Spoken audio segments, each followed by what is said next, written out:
Hey everybody, welcome to Always Bored, Never Boring. Now that Avalon Hill have released the first all-new retail expansion for HeroQuest and the dust has settled, I've been thinking about the current state of the game, where it's been, where it is, and where it could be going. And because we live in 2023 and nothing you think has any meaning unless you upload it to the internet for everyone to see, today I'm going to potter around in my own noggin for a bit and share with you some of my obviously incredibly insightful, informative and fascinating thoughts on HeroQuest with you. To start with, I was approaching this video from the angle of talking about the best way to get into HeroQuest. With a core set, 5 expansions and a character pack, or 3 if you include out of print and forthcoming packs, it's reaching that point where it might seem a little daunting for new players coming into the game to know which products are going to provide the best first experience. But in thinking about that, I realised this video is much more of a defence of the first 2 expansions, Kellar's Keep and Return of the Witchlord. Frozen Horror, Mage of the Mirror and Rise of the Dreadmoon all seem very enticing. They have new enemies, cool new miniatures, new game mechanisms like elf spells and disguises, and new components like furniture and dice. Dreadmoon even introduces an entirely new character class, for those who missed out on the retailer exclusive Night character pack. That being the case, it's easy to look at Kellar's Keep and Return of the Witchlord as lesser offerings, perhaps packs that you could skip entirely. And there's certainly an argument for that. Those first 2 expansions are smaller, they don't have any new miniatures in them, just extras of miniatures you already get in the core set. And in terms of the 10-part quests included with each, they are the closest in tone and style to the core game. As you play through them, it can start to feel like you've seen it all before. When you are 20 missions, 30 missions into your experience with HeroQuest and you are still fighting the same orcs and goblins in dungeons that feel very similar to the ones you first ventured into, it can start to seem like the game is running on fumes and needs new twists to reignite your interest. But, conversely, I think Kellar's Keep and Return of the Witchlord are an important part of HeroQuest and shouldn't be so quickly overlooked. In fact, I would say that after playing through the core set, picking up one of the first 2 expansions is still the best way to proceed. The later 3 expansions up the difficulty and introduce a lot more twists and new game mechanisms, so they aren't something to jump into lightly, and the character packs don't offer any new quests and don't feel quite as well integrated with the main game system as I would like. They are fun additions, but as evidenced with Rise of the Dreadmoon, where the rogue heir of Elathorn should have been a key player but didn't even get a mention, the new characters just don't feel like they are being, and maybe never will be, fleshed out in the same way as our original lineup of heroes. That being the case, I present here my top 5 reasons why Kellar's Keep and Return of the Witchlord are still worthy additions to your HeroQuest collection despite the weaknesses previously mentioned. And no, being a collector and wanting everything doesn't count. Number 1. The official order. This is in some ways irrelevant, but probably worth mentioning anyway. Avalon Hill have an official order in which they consider you should play through HeroQuest. This order represents the natural progression of the story of the world of HeroQuest and doesn't necessarily reflect a gradual increase in difficulty. The real introductory quests are New Beginnings and Rogar's Hall. These are available to download free online and only require the core game to play. Then you have the quest book from the core set, which introduces the players to HeroQuest and the nefarious Witchlord. Next is another downloadable quest, the Forsaken Tunnels of Zorzel, which is a bridge to the Kellar's Keep expansion. This is followed by Prophecy of Telor and Spirit Queen's Torment, 2 quest books that were originally only available during the original HeroQuest crowdfunding campaign. Prophecy of Telor will be coming to retail eventually, and we can safely assume the other crowdfunding missions will follow. Then comes Return of the Witchlord, followed by yet another downloadable mission, Into the Northlands, which serves as an introduction to the Frozen Horror expansion. Once you have vanquished the Frozen Horror, it's on to the Mage of the Mirror, then there's one more downloadable quest called Nightfall, which sets up events slightly haphazardly and in apparent defiance of some established lore for Rise of the Dreadmoon. Then finally, we have the Crypt of Perpetual Darkness, another quest that was originally only available during the crowdfunding campaign. Phew. That's quite a lot. And of course the new hero packs, the Rogue Heir and the Commander of the Guardian Knight, as well as the forthcoming Wandering Monk, can be thrown in whenever you feel like it, bearing in mind that the Knight class is officially introduced in Rise of the Dreadmoon, although that does feel slightly shoehorned in, and I would argue it's completely the wrong campaign to introduce them. Number 2. The original experience. I was first introduced to HeroQuest Christmas morning 1989.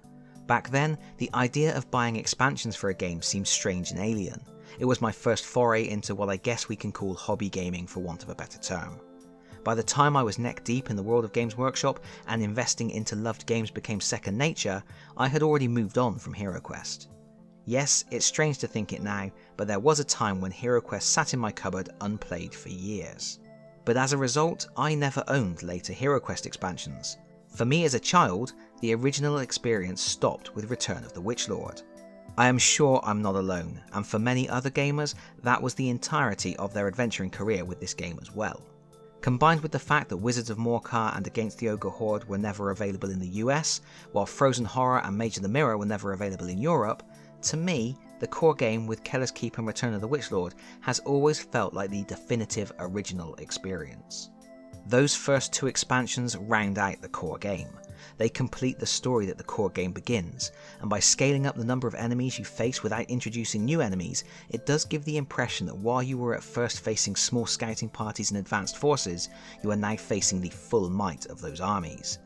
And yes, at the end of playing through all 3 quests, there are still some tantalising cliffhangers, but you still feel like you have completed a huge story-driven campaign with real stakes and a strong through narrative. Number 3. The Evil Horde. I just mentioned that these expansions scale up the numbers of enemies. I normally find increasing the size of the opposing force rather than the skill of the opposing force is a bit of a lazy way to make something more difficult. But here, it just works. It really does feel like the forces you have been fighting all along are getting stronger. More and more greenskins are rallying to Zargon's banner, and the Witchlord is busy raising an undead army that will make the world of the living tremble in fear. It's a suitable and exciting escalation of the threat. You aren't facing anything new, but old foes suddenly become more terrifying. It is interesting to note that in Warhammer, greenskin and undead forces are the horde armies. They drown the battlefield with a green tide or constantly rise up to fight again. But you don't really get much sense of that in HeroQuest's core game experience. Only once you get to Kellar's Keep do you see the real might of the greenskin horde.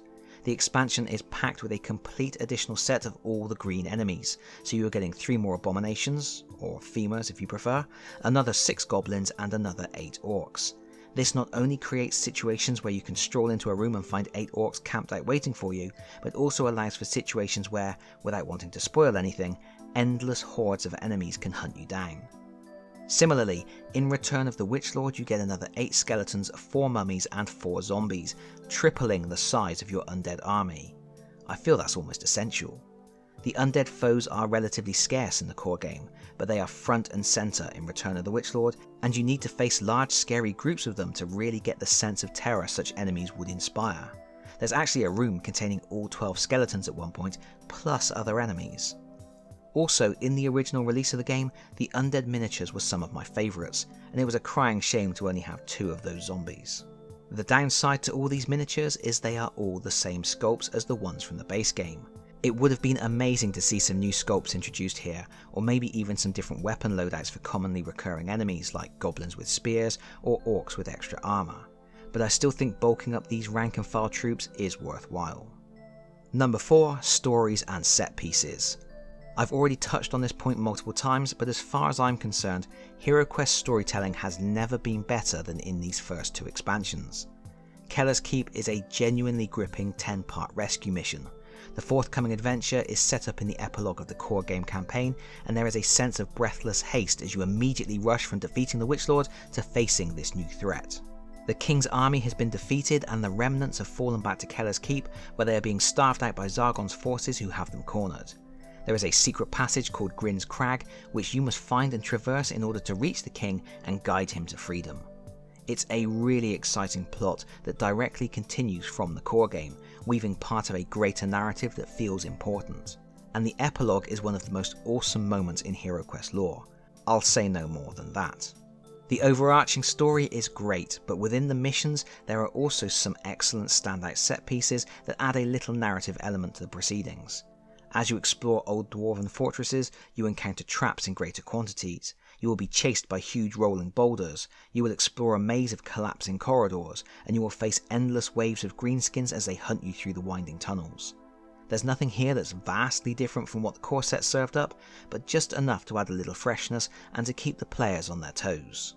Return of the Witchlord's campaign is also set up in the epilogue of the core game, where it is revealed the Witchlord was not defeated after all. Again, this connects with the hero's original adventures so well. In the core game, you start out earning respect through side quests, accidentally do a silly thing, and then put all your effort into correcting that mistake, becoming true heroes in the process. Brilliant storytelling. Then you are thrust into a rescue mission to save the king, during which time an old adversary gathers their strength, and then finally you have to return to face them. This time, it's personal. This is why I say these 3 quests feel like the original definitive story. It all works so well together and feels epic. Once you get beyond these first 2 expansions, things start to feel a little more disjointed. There is always this grand idea that Zargon is rallying allies to his cause, but the missions themselves feel more like Villain of the Week adventures. And again, Return of the Witchlord has some fun set pieces. Rotating rooms, ambushes, a deathly mist that stalks the heroes, magically vanishing doors, a prison break, and of course a final showdown with a super-powered Witchlord are all standout moments. Number 5. Zargon's Toolbox. Any expansion for HeroQuest is another selection of goodies for Zargon players to add to their toolboxes when they are creating their own missions. More miniatures, new room tiles, new artifact and equipment cards, and new tokens are all cool new toys to play with. I like the stairwell and crag overlays from Kellar's Keep. They look really cool, and a cunning Zargon player could find lots of fun uses for them. The rotating room tile and throne room from Return of the Witchlord are also really good additions. And there we have it. Not an exhaustive list, possibly a controversial one at points, but those are my 5 main reasons why I think that players shouldn't necessarily overlook Kellar's Keep and Return of the Witchlord just because some of the newer expansions look a bit shinier. Oh, and of course, those 2 expansions are the cheapest of the bunch, with a retail price of £25 in the UK, which is often discounted to less than £20 if you shop around, and similarly low pricing in other territories. So, let me know in the comments if you like these 2 expansions, or if you would recommend skipping them, because that's it from me for now. Thank you so much for watching. If you enjoyed this video, please consider pressing the like button. If you really enjoyed this video, please consider subscribing if you don't already do so, and hopefully, I'll see you all again very soon. Bye bye everyone, bye bye.